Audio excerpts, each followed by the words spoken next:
Olá, seja bem-vindo a mais um episódio do FinTalks Podcast. Este espaço onde nós discutimos o futuro da inclusão financeira com insights exclusivos e muita informação para que todos nós possamos conhecer o que está a acontecer em Moçambique no que concerne à inclusão financeira. Bom, no episódio de hoje vamos ter uma conversa muito interessante com uma consultora de referência que dá suporte estratégico a diversas organizações ou diversas empresas que estão aqui no nosso país para promover a inclusão financeira. Então, se queres saber mais de como é que estas iniciativas têm gerado real impacto às nossas comunidades e como é que esta organização tem dado suporte à inclusão financeira, fica connosco. Se estiveres a acompanhar-nos pelo YouTube, por favor, não te esqueças de subscrever ao nosso canal, ativar o sino de notificações para que estejas a par de todos os conteúdos quando forem lançados. E, se quiseres acompanhar-nos onde quer que tu estejas, não te esqueças de baixar a aplicação MyMuse. Vais poder ouvir-nos onde quiseres, sempre que quiseres e quando te for conveniente. Leva o MyMuse no bolso, baixando esta aplicação a partir da App Store ou da Apple Store. E é isso, vamos começar!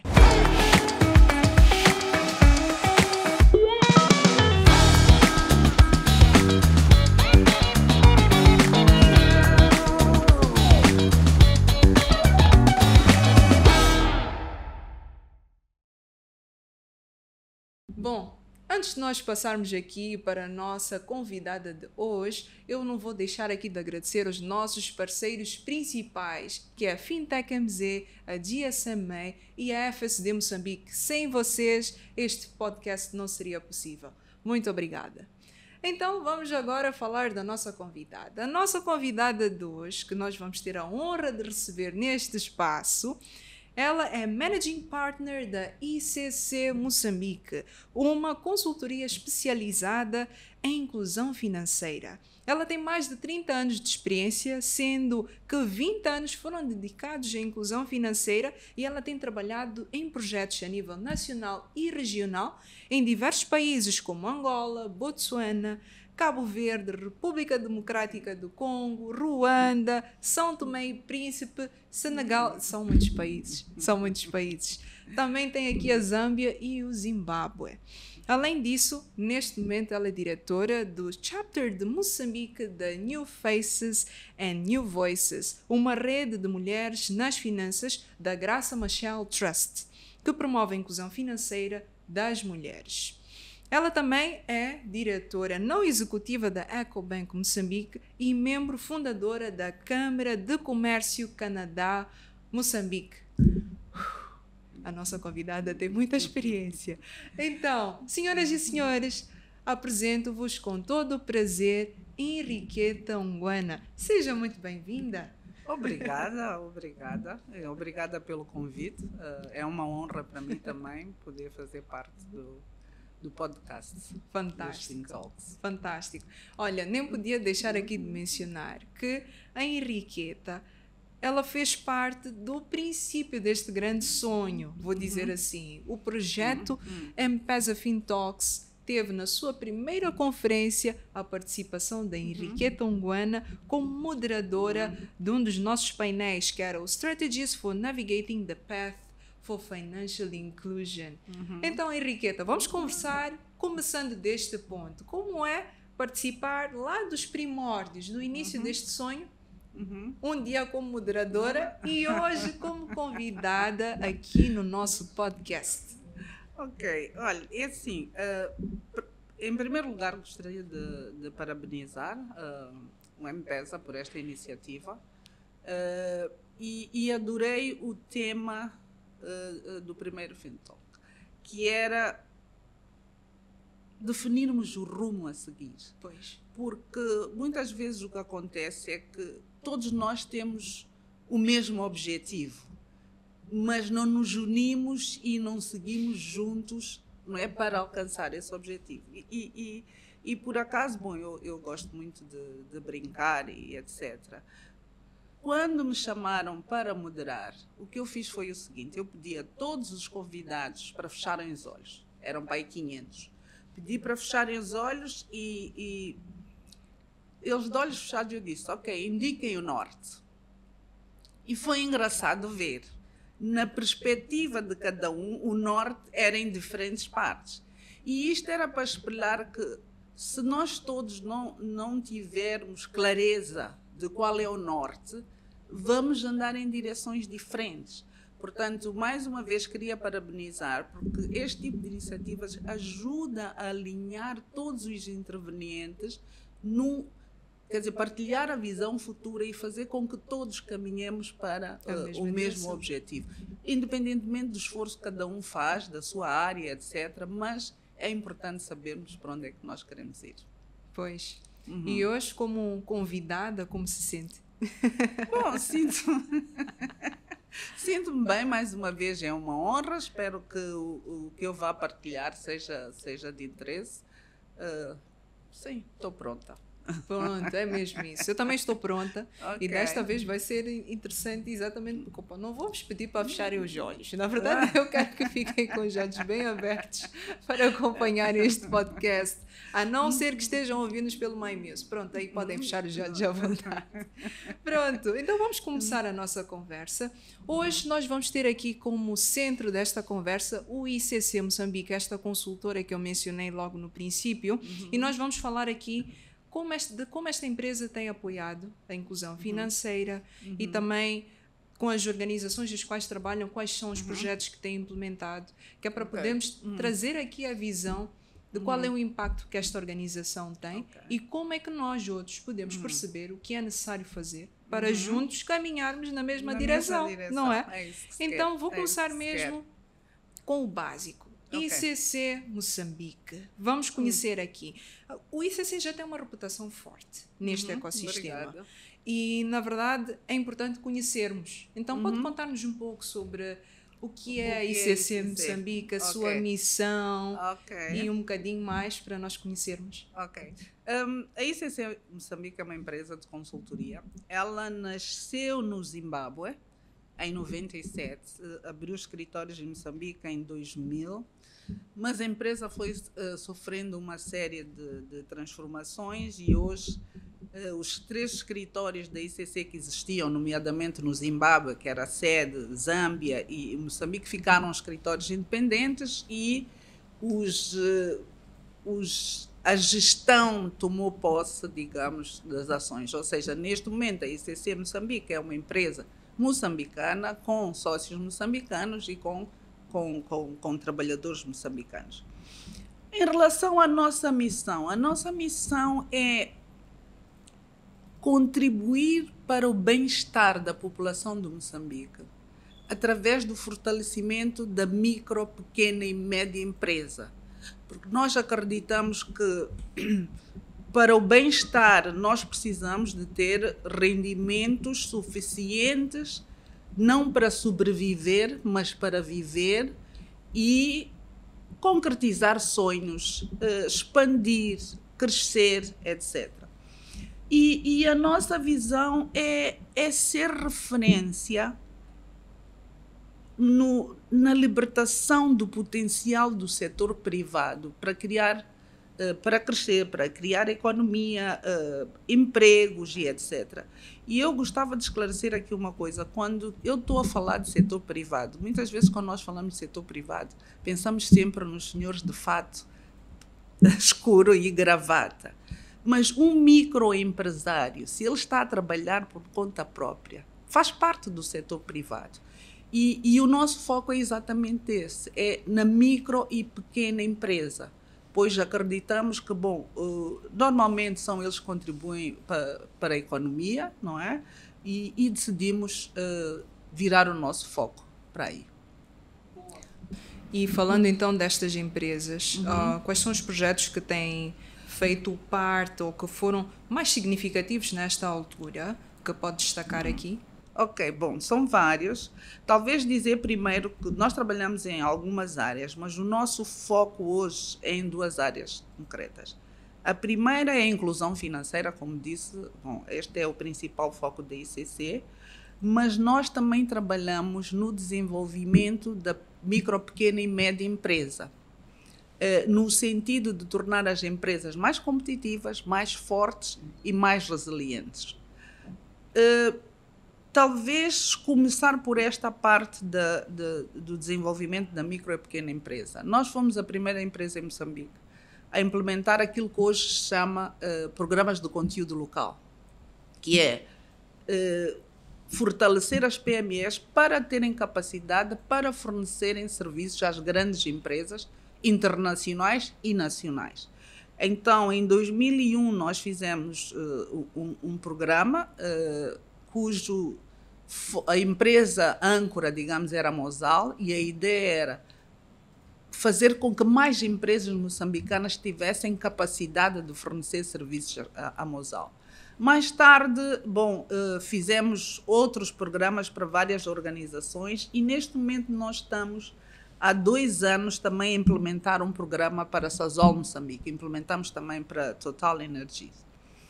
E o que nós fazemos é dar ferramentas a estas micro pequenas empresas para melhorarem as suas operações, porque muitas vezes o problema das empresas não é falta de conhecimento da área em que elas trabalham, ou falta de skills. Elas até podem ter skills, se é um carpinteiro pode fazer muito, muito boas peças, mas depois falta-lhe a componente de gestão, número 1, e falta-lhe a componente de... Porque assim, muitas das empresas, micro pequenas empresas, são one-man show, ou seja, o dono é que faz tudo, é que decide tudo, etc.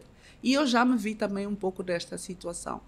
Quando tu estás sozinha na direção de uma empresa, tu não tens com quem partilhar os teus medos, saber quando é que se deve arriscar ou não. Então, o que nós também estamos a fornecer a essas pequenas empresas do programa da Sasol e da Total também é aquilo que se chama de coaching. Alguém que está ali para ti, que te ajuda a fortalecer, alguém que está disponível para tu partilhares os teus medos, os teus sonhos e que depois te ajuda a traçar, a fortalecer como pessoa, não é? Porque eu posso ser bom empresário, mas se eu não for uma pessoa forte, posso cair ao longo da jornada. E este programa, estou a falar do programa da Sasol, tem produzido resultados bastante bons. Vou falar só de um ciclo, porque nós fazemos vários ciclos com 20 empresas cada.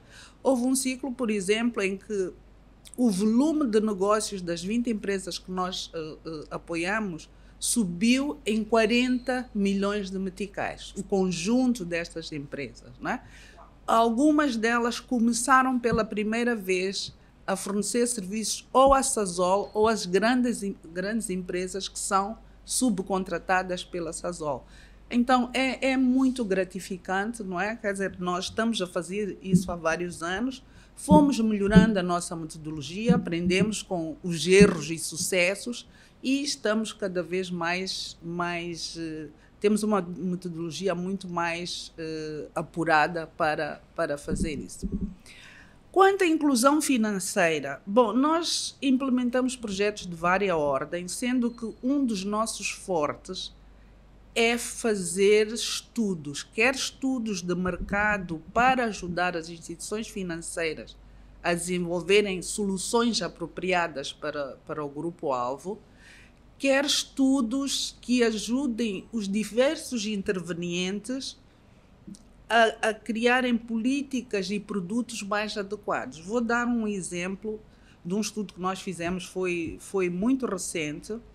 Aliás, foram 2, um para o FSD Moçambique e outro para a GIZ, que era analisar o impacto das normas do género na inclusão ou exclusão financeira da mulher.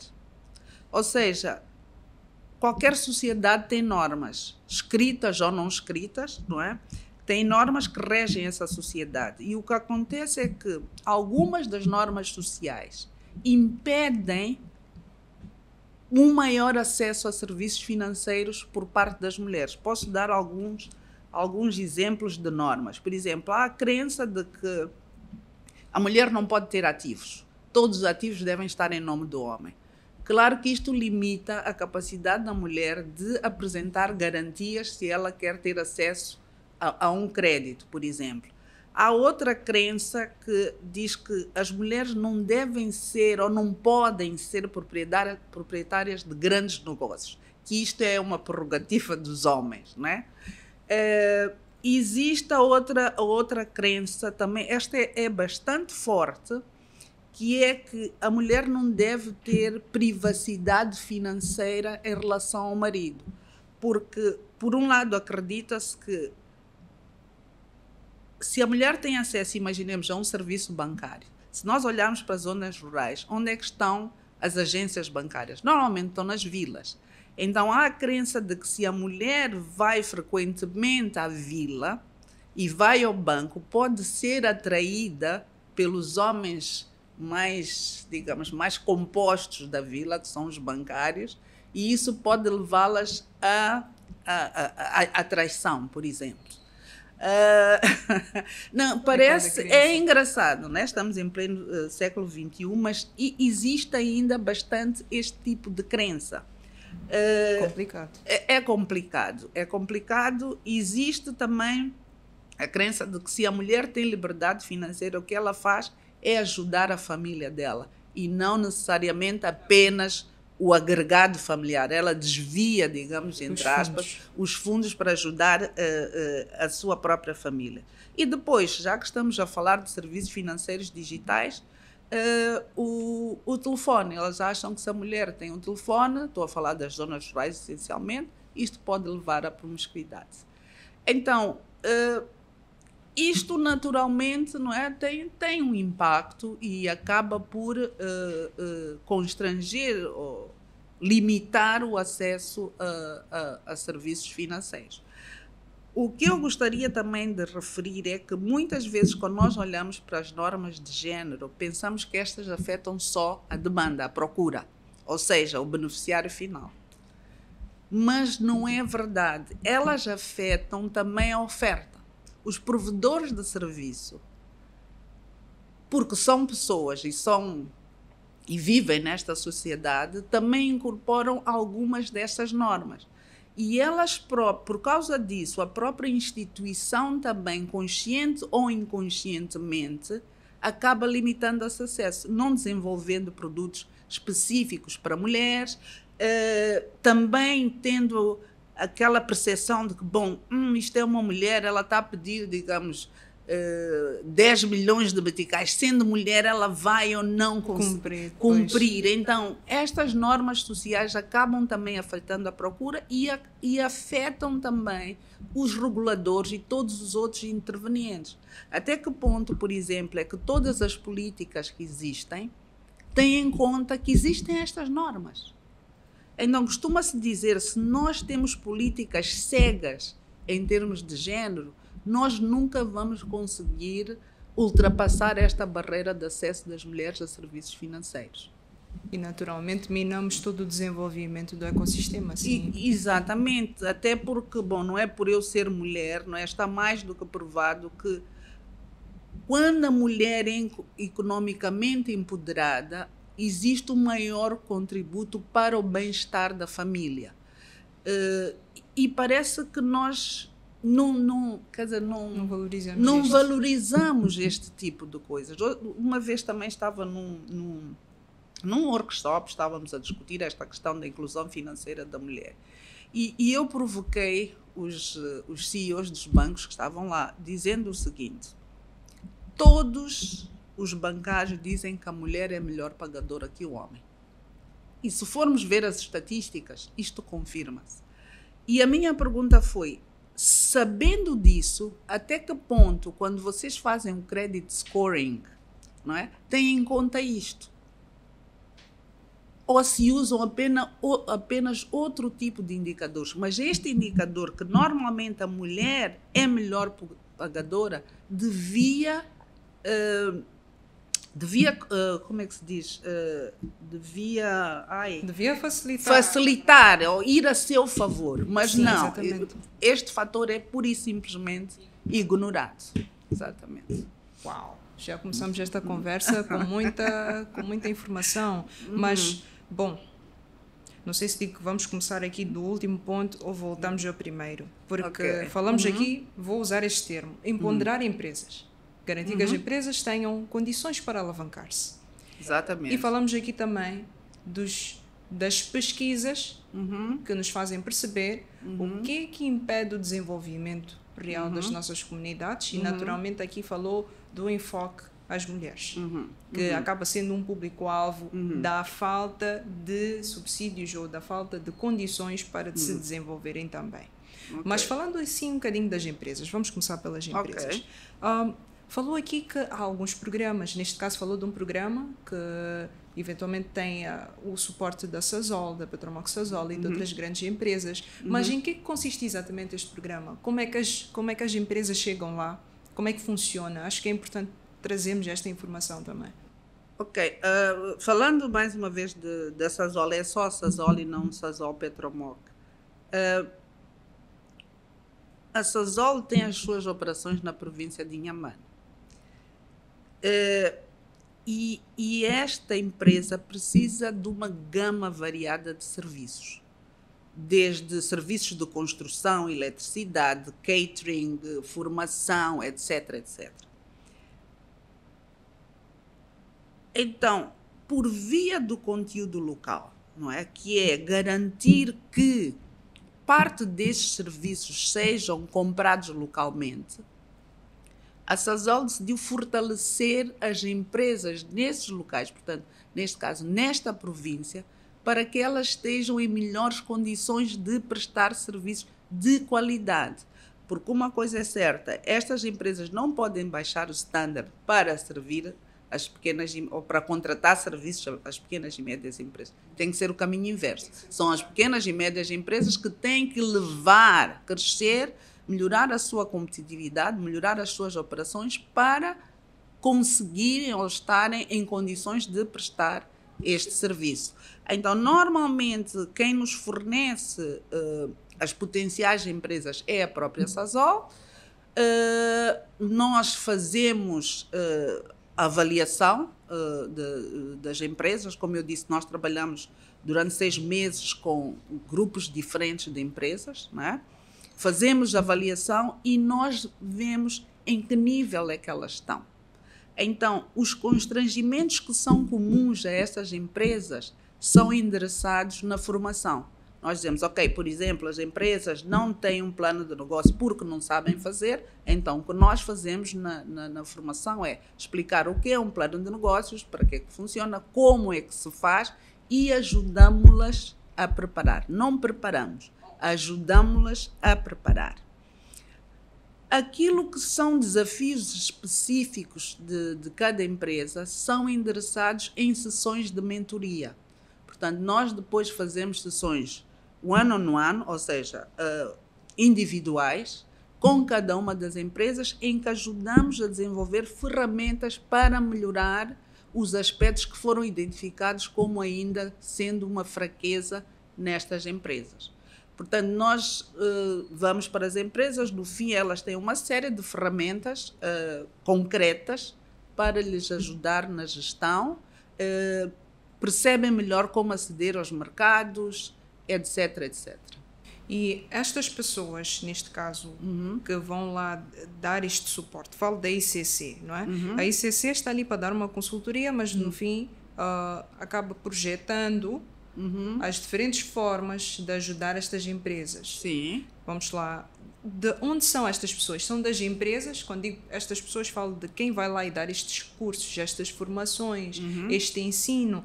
São pessoas da Sasol ou a ICC é que faz a ponte dos que têm conhecimento com a Sasol, eventualmente, para poder providenciar este conhecimento às empresas?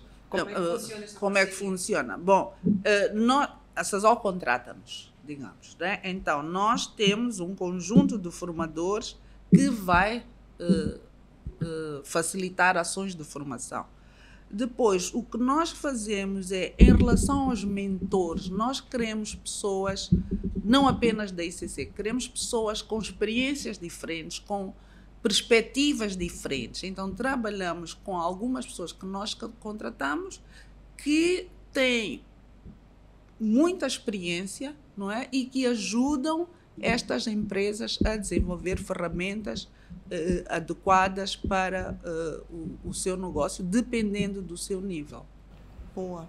E então, agora falando de projetos do género, falou-nos aqui da Sozó, mas já teve outros também do mesmo género em outras províncias? Falou aqui de Inhambane? Sim, em Inhambane. Nós tivemos primeiro, como eu disse, com a Mozal, era basicamente na província de Maputo. Tivemos até bem pouco tempo com a Total Energies, era na província de Cabo Delgado. Portanto, temos alguma experiência, não só em Maputo e em Inhambane, mas também em Cabo Delgado. Ok, interessante.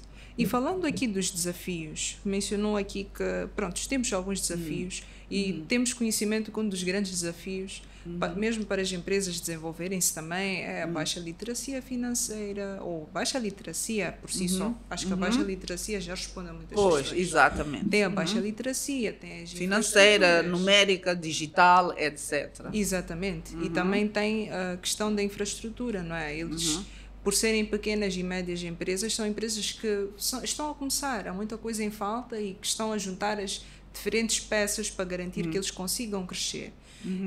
Como é que têm lidado com isto? Como é que tem sido a experiência considerando estes desafios? Quais outros desafios, além destes, também tornam o processo um bocado mais complicado nesta altura? Ok.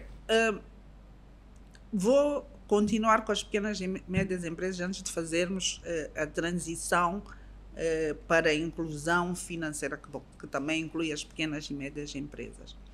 Então, um dos desafios que nós encontramos, e ligando também ao tema, é que as nossas pequenas e médias empresas não estão digitalizadas.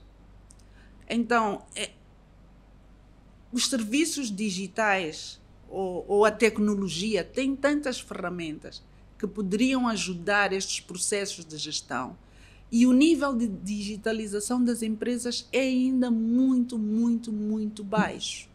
Então, isso faz com que a gente tenha que trabalhar ainda sobre o papel. Não faz sentido para algumas empresas que já teriam capacidade de investir, ou seja, muitas vezes elas ainda não percebem a importância da tecnologia para as suas operações. Por outro lado, se nós ligarmos isso aos serviços financeiros, aliás, a digitalização também iria facilitar o acesso a serviços financeiros. Não só porque se eu tenho a minha empresa, tem as operações e os relatos financeiros todos digitalizados, eu estou em melhores condições de fornecer a informação que é exigida, não é?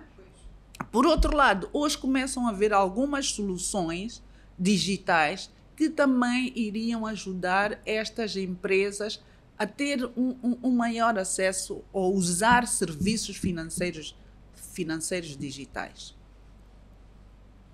Agora, falando da inclusão financeira da população em geral e das micro, pequenas e médias empresas, muitas vezes, quando nós fazemos pesquisas, talvez vá achar estranho, ou os ouvintes vão achar estranho, mas um dos desafios que nós temos é das próprias instituições que nos contratam. Parece paradoxo, mas muitas vezes, e isso é sempre uma frustração para quem é consultor, nós fazemos pesquisas, trazemos evidências e recomendamos um caminho.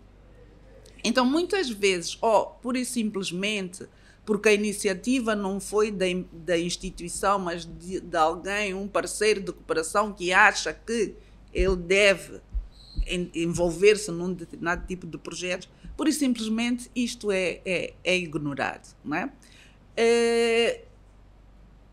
Por outro lado, tive há umas semanas uma conversa com um gestor sénior de uma instituição financeira e eu dizia assim, olha, eu vou pedir-lhe um encontro para nós fazermos um brainstorming, nós queremos ajudar a vossa instituição a criar um produto financeiro para as mulheres. E a resposta foi, Ok, podemos fazer esse brainstorming, mas de facto é só mudar a questão do marketing e pronto. Eu disse, não é o marketing. Se nós só mudamos o marketing, nós não estamos a responder aquilo que é o perfil, as expectativas e o modo de vida das mulheres, que é diferente dos homens. Então, isto é um constrangimento. Nem sempre nos fazemos ouvir por quem nos contrata. Falando dos constrangimentos do grupo-alvo final, um dos aspectos que nós temos de ter em conta e que temos de ter muito cuidado é evitar que a digitalização de serviços financeiros contribua para a exclusão de certos segmentos. Há alguns estudos que mostram que, por exemplo, a digitalização de serviços financeiros está a aumentar o fluxo entre homens e mulheres. Que os homens primeiro têm mais acesso a telefones e têm mais facilidade, principalmente se considerarmos a camada mais avançada. Os jovens já a coisa começa a ser a fluir um pouco mais. Então, nós temos que ter este cuidado, porque o acesso a telefones é menor e a literacia digital também é menor. Eu lembro-me que nós fizemos um trabalho, contratados pelo Banco Mundial, para o INE, estávamos a olhar para tudo o que é as várias formas de pagamentos digitais do governo. E eu lembro que usavam M-Pesa, já que estou na casa do M-Pesa, vou citar esse exemplo. De uma maneira, as mulheres acima dos 40 anos, elas diziam quando tinham que ir levantar a sua pensão ou o seu subsídio, iam com alguém, porque elas não conseguiam. Tem a questão da literacia, mas também tem a questão da segurança, que elas tinham medo de ir sozinhas com o risco de ser sim, assaltadas. Então, o fato delas precisarem de alguém para lhes ajudar a fazer a operação, primeiro, tira-lhe a privacidade financeira.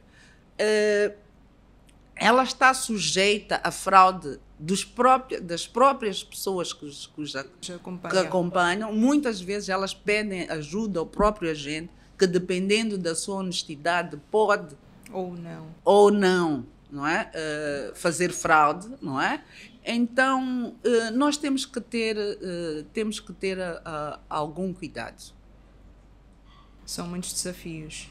Mas e para a própria ICC, falando dos obstáculos, falo agora dos obstáculos como consultora. Falou de um muito específico. Vou usar esta expressão. É como se as empresas que os contratassem não ouvissem. É verdade. Às vezes, nem sempre temos casos excepcionais de clientes que não são todos, mas acontece várias vezes. Mas, de fato, aí traz um ponto, porque os diferentes projetos que devem ter para poderem responder às necessidades acabam tendo que tocar muitos outros pontos além do que eles realmente querem resolver, não é? Ou seja, para chegarem ao objetivo final, há muitos outros passos à volta que devem ser tomados até atingirem o real objetivo. Mas, vamos lá, isto é a organização que está a tentar fazer, mas como é que tem sido a colaboração com outras organizações para que este fim último realmente seja alcançado? Tem sentido essa colaboração das outras organizações? Sim, temos vários exemplos. Vou dar aqui um exemplo que eu não mencionei antes e até temos algumas más lições, digamos, desse projeto. Conhecia pessoalmente o gestor de uma empresa que trabalha na área da agricultura. Eu uma vez desafiei-lhe, eu disse, olha, para mim há uma coisa que não faz sentido, é que vocês, grandes empresas da agricultura, dão crédito para a compra de insumos, mas aqueles agricultores, tal como qualquer pessoa, têm outras necessidades financeiras. Nós não precisamos só de crédito, nós precisamos de serviços de depósito, precisamos de seguros, precisamos de fazer transações, etc. E eu disse, olha, por que nós não vamos falar com as pessoas e saber de facto o que elas querem? E ver que tipo de serviços financeiros ou não financeiros podemos oferecer, porque ao fim do dia vocês trabalham com este número de agricultores, mas querem que eles também desenvolvam. Eles não são puramente provedores de matérias-primas para a vossa produção. E ele aceitou o desafio. Juntos fomos desafiar o FSD Moçambique. O FSD Moçambique comprou esse desafio, disse, ok, nós vamos financiar um estudo com esta população para vermos, de fato, quais são as necessidades financeiras. Felizmente, e porque antes dissemos que íamos falar em parcerias, também conseguimos convencer o CIGAP, que é uma instituição de referência mundial na inclusão financeira, pelo interesse da iniciativa, decidiu juntar-se. Então, nós fomos fazer esta análise e, de facto, confirmou-se a hipótese. Eles têm outras necessidades. Uma das características dos nossos agricultores é que eles recebem grandes quantidades de dinheiro de uma só vez. Mas eles depois têm que gerir esse dinheiro durante vários meses. E eles não têm onde deixar. Então, nós identificamos as necessidades e dissemos, vamos lançar um concurso para o setor financeiro, para ver quem está interessado, que instituição está interessada em prover serviços a esta população. Graças a Deus tivemos uma aderência muito grande, desde instituições pequenas a grandes bancos concorreram, e nós acabamos selecionando um banco menor porque eles usavam serviços financeiros digitais. Eles tinham um produto ou tinham uma solução que, na nossa opinião, era muito adequada para este grupo-alvo. E, bom, começamos, fizemos o projeto piloto. Houve muito interesse por parte dos agricultores, neste caso. A instituição, portanto, a empresa de agricultura que eu mencionei também mostrou muito interesse, inclusivamente ia disponibilizar os carros para fazer recolha, para abastecer os agentes, etc, etc. Mas depois falhou uma série de coisas. Uma das questões, e também falamos, é a questão da infraestrutura. O telefone móvel não chegava a todos os locais onde estavam estes agricultores. Quando fala de não chegar, é a rede ou chegava com fraca qualidade e não permitia. Esta instituição, por exemplo, tinha o acesso era via impressões digitais. Uma coisa que nós não tivemos em conta é que, principalmente nas pessoas mais velhas e as pessoas que trabalham com a mão, portanto, agricultores, a impressão digital nem sempre é tão nítida. Então, houve muitos casos em que eles não conseguiam aceder à sua conta ou abrir conta porque o aparelho não lia as suas impressões digitais. Ou seja, e depois houve vários problemas e esta instituição, infelizmente, também acabou descontinuando a solução financeira. Mas, quer dizer, muitas vezes nós vamos com as melhores intenções do mundo, só que há aspectos que nos escapam, não é? Por muita análise que a gente faça, há aspectos que às vezes falham. E era um projeto que tinha tudo para dar certo, mas por questões alheias, quer a empresa-mãe, quer os agricultores, este projeto não funcionou. Quer dizer, houve o piloto, depois tentou continuar-se, mas por causa desses aspectos todos que eu mencionei. E isto é mau, no sentido de que pode fazer com que as pessoas desacreditem naquilo que é serviço financeiro digital, porque tentaram e não funcionou. Então, também só quero chamar a atenção. Muitas vezes nós tendemos a falar dos sucessos e às vezes esquecemos de falar daquilo que não corre bem para tirarmos lições para ocasiões futuras. Então, pegando ainda este mesmo ponto, porque aqui falamos de serviços financeiros, soluções financeiras. Então, acabamos entrando num ecossistema fintech. Exatamente. Então, como veria, neste caso, na sua visão, Henriqueta, o que acha que deveríamos tomar mais em conta? E quando digo nós tomarmos, falo nós como organização, mas também falo de outras organizações à volta, para que realmente soluções estejam mais adequadas à população. Ok, em primeiro lugar, usar o Human-Centric Design, desenho centrado na pessoa. Eu sou diferente de qualquer outra pessoa, mas eu sou igual também a muitas outras pessoas em termos de necessidades, perfil, etc. Então, é preciso nós analisarmos profundamente as necessidades, as condições, os sonhos de cada uma das pessoas. Este é o primeiro passo. O segundo passo é desenhar soluções que vão de acordo a essas necessidades identificadas. Agora, eu vou muito mais além. Nós, em Moçambique, precisamos de criar uma cultura digital. As instituições ainda não têm uma cultura digital. Eu lembro-me que nós também fizemos um estudo, contratados pelo FSD Moçambique, mas para o Banco de Moçambique, que era analisar os pagamentos do governo a terceiros, aquilo que se chama G2P, né? Government to People, ou do governo para as pessoas.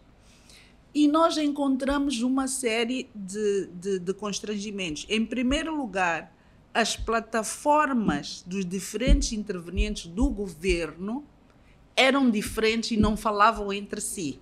Então, se nós queremos digitalizar os pagamentos do governo, as plataformas têm que falar entre si. Este é um problema.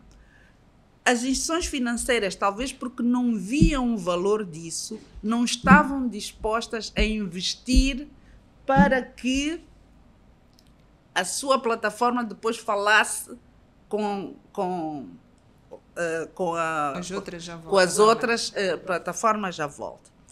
E depois, posso não ser politicamente correta, mas muitas vezes não há vontade política da digitalização, porque reduz a possibilidade de cobranças ilícitas, etc, etc. Então, por isso é que eu digo, nós às vezes subestimamos, nós só podemos fazer mudança se os agentes de mudança quiserem mudar, não é? E isto também foi um outro constrangimento. Depois, nós conhecemos as nossas zonas rurais, a população está muito dispersa, literacia digital, como eu já disse, é um problema. Muitas vezes, quem não é digitalmente literado, o melhor é ter acesso a serviços bancários normais. Mas a dispersão das agências bancárias é um problema. Então, há uma série de questões. E outra que eu gostava de referir é a seguinte: não faz sentido eu fazer transferências digitais para várias pessoas de uma comunidade se ao fim do dia o que elas vão fazer é converter o dinheiro digital em dinheiro vivo. Ou seja, nós precisamos também de digitalizar os serviços ali à volta da os população. Serviços ali, tem que ser possível eu ir ao mercado e pagar, fazer uma transferência. Nas cidades já se começa a verificar um pouco mais, mas ainda estamos muito longe. Mas isso é possível se todos juntos e cada um fizer a sua parte. O governo, por exemplo, e eu insisto nisso, porque é o maior empregador, se todos os pagamentos forem digitais, isto irá impulsionar a digitalização da economia e das transações financeiras. Incrível. Acho que já tivemos aqui muitos insights exclusivos do que é necessário fazer para nós melhorarmos aqui o nosso ecossistema. Bom, já estamos quase a chegar ao final da nossa conversa, que está a ser muito interessante. Então, gostava agora de ter uma visão mais da Henriqueta mesmo. Naturalmente, eu sei que a Henriqueta esteve aqui a partilhar muitas das suas percepções, mas gostava de ter uma visão sua, Henriqueta, do que espera que aconteça nos próximos anos, ou pelo menos do que sonha que aconteça nos próximos anos, para que nós possamos realmente atingir este grande objetivo que é a inclusão financeira. E naturalmente, com a carreira que já teve este tempo todo nos diferentes países, como é que está a ser a sua percepção do que está a acontecer? Quer dizer, eu quero realmente ter uma visão única e sua do seu trajeto, da sua experiência e também daquilo que realmente espera do futuro para a inclusão financeira. Ok, o meu trajeto, como eu disse e como esteve a dizer logo do início, eu tive o privilégio de trabalhar não só em Moçambique, eu tive a oportunidade de fazer alguns trabalhos fora de Moçambique e, portanto, tive a possibilidade também de conhecer melhor as políticas para a inclusão financeira e, em especial, da mulher. E eu acho que até muito recentemente, ainda, estou a falar neste caso do regulador, ainda não está convencido, digamos, de que a inclusão financeira da mulher é um ponto da agenda que deve ser priorizado. Se nós continuarmos a pensar que, bom, as pessoas são todas iguais e não é pelo fato de ser mulher que merece um tipo de solução, não estou a falar de vantagem, de solução diferente, nós vamos continuar a aumentar este gap. Eu tive, por exemplo, a oportunidade de trabalhar na Zâmbia. Nessa altura existia uma vice-governadora e ela puxava mesmo esta questão da inclusão financeira. Ela definiu uma estratégia. Sei, e estou muito feliz, ouvi dizer que agora o Banco de Moçambique também vai iniciar o processo de desenho de uma estratégia de inclusão financeira do género. Portanto, nós temos que tomar ações deliberadas. Se nós não tomarmos ações deliberadas, não vamos conseguir esta mudança. Portanto, para mim, a nível dos reguladores, é muito importante considerar esta questão da inclusão financeira como uma prioridade. Em segundo lugar, para os provedores de serviços. Feliz ou infelizmente, os bancos em Moçambique são bastante lucrativos, com os segmentos mais fáceis de servir. E é preciso existir incentivos que levem os bancos a apostar também em segmentos menos atrativos.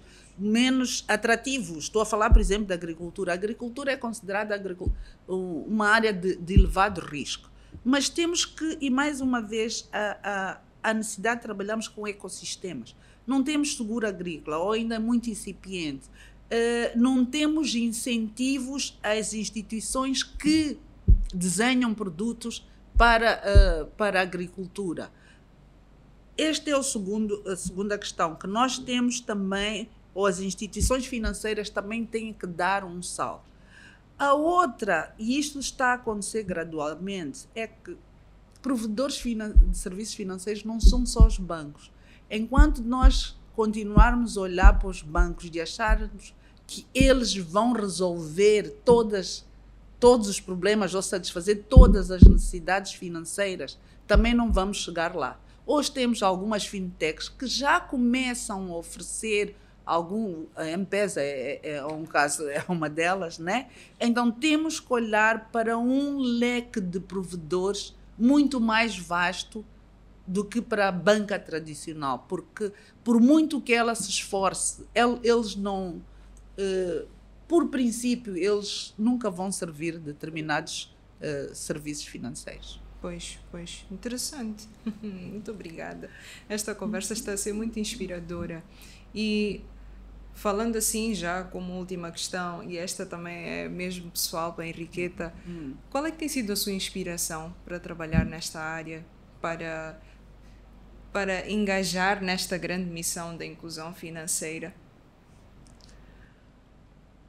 É assim. Em primeiro lugar, talvez dizer, a inspiração, a ICC existe há 20 anos. E uma das coisas, porque não é fácil, não é? Uma das coisas que me tem inspirado é tentar provar que uma empresa de consultoria moçambicana, e ainda por cima dirigida por mulher, pode fazer a diferença e pode lutar em pé de igualdade com outras empresas do género, do mesmo ramo. Isto é uma coisa que me inspira todos os dias. Inclusão financeira, o que é que me inspira? É o que eu estava a dizer. Nós, às vezes, pensamos que só nós, que vivemos na cidade, é que merecemos ter acesso a serviços financeiros. Mas se nós formos a ver, a população rural é das que mais precisa desta questão de serviços financeiros. São eles que têm acesso a rendimentos uma vez ou duas vezes por ano, volumes grandes, têm que guardar o seu dinheiro com segurança, não é? Temos mulheres, mais uma vez, eu disse que quem investe numa mulher está a investir no desenvolvimento, que continuam a ficar na cauda. E isto não pode ser. Nós temos que, se nós queremos ter um país com crescimento econômico, só vamos conseguir se fizermos todos crescer. Não pode ser só um grupo de pessoas a crescer. Portanto, a população rural, as mulheres desfavorecidas, as mulheres em geral, têm que ter acesso a serviços financeiros, que é para dar o pulo e contribuírem para um desenvolvimento sustentável do nosso país. Interessante, interessante. E então, para terminar, qual é a última palavra que a Henriqueta aqui tem a deixar para quem está a ouvir este podcast no dia de hoje e para que fique aqui como fonte de inspiração para eles, mas também, eventualmente, como uma chamada de atenção a quem de direito, de algo que a Henriqueta realmente tem aqui para deixar como reflexão? Ok, talvez uma das coisas, mensagens para várias pessoas, para as instituições que trabalham diretamente para a inclusão financeira, vamos unir-nos. Muitas vezes nós queremos ficar com a bandeira fui eu que fiz. Não, todos temos um objetivo, vamos unir-nos, cada um tem o seu contributo, vamos nos unir e vamos trabalhar para um bem comum. Para as pessoas, e principalmente para os jovens, eu gosto muito de falar com os jovens, não tenham medo, sigam os vossos sonhos, encontrem algo que vos motive. Como eu disse, o que me motivou é querer provar que eu, como mulher moçambicana, podia criar algo duradouro e fazer a diferença no mercado. Então façam o mesmo, persigam os vossos sonhos, não desistam. O meu caminho não foi fácil, eu tive várias crises, caí muitas vezes, mas levantei-me sempre e aqui estou, e quase a sair. Portanto, é a vossa vez de tomarem as rédeas, preparem-se e o futuro é vosso. Obrigada. Muito obrigada, Henriqueta. Muito obrigada. Muito obrigada por partilhar connosco a sua experiência, a sua visão, todos estes insights. Acredito que foi inspirador, não só para mim, mas para si que esteve a ouvir-nos durante provavelmente cerca de uns 30 ou 40 minutos aqui do podcast. Espero que vocês tenham realmente aproveitado ao máximo tudo que foi aqui partilhado e que realmente este conhecimento que foi partilhado sirva não só de inspiração, mas de ação também, para que todos nós possamos contribuir e de forma conjunta podermos produzir um Moçambique melhor com todos os nossos moçambicanos incluídos financeiramente. Muito obrigada pela presença. Espero realmente voltar a tê-la. Então, já esteve aqui na conferência, já esteve no podcast. Ainda vamos criar mais algum evento para chamar a Henriqueta. Será com muito prazer. Muito obrigada. Prazer. Obrigada. Para todos que estiveram a acompanhar-nos até aqui, eu espero que vocês tenham gostado imenso do podcast de hoje. Por favor, não se esqueçam de colocar um like, coloquem os comentários do que gostaram, o que gostavam que fosse mais falado neste podcast e eventualmente seja o próximo tema. Então contribuam para que este podcast cresça, partilhem muito para que mais pessoas tenham acesso e assim o nosso podcast tornar-se grande e visível a muitas mais pessoas. Por hoje é tudo. Muito obrigada e até a próxima. Tchau, tchau.